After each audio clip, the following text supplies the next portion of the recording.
की स्वतंत्र दिवस की शुभकामनाएं। యాక్చువల్గా భారతదేశానికి ఒకసారి జైలు పట్టుకుపోతే ఆయన అన్నాడు అనమాట, నీ తల్లి ఎవరు, నీ తల్లిదండ్రులు ఎవరు అంటే అని. దాదాపు నీళ్ళు ఇబ్బందులు లేకుండా మన ఎవరికి ఎవరు భయపడకోకుండా ధైర్యంగా ఉండగలిగేటట్లు చేస్తారని ఇంకా మహానుభావులుగా.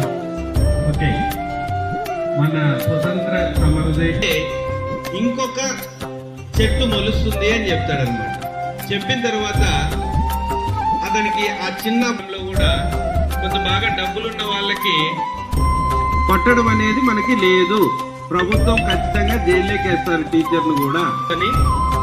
సో మీరు కూడా బాగా చదువుకొని మంచిగా మన దేశాన్ని ముందుకు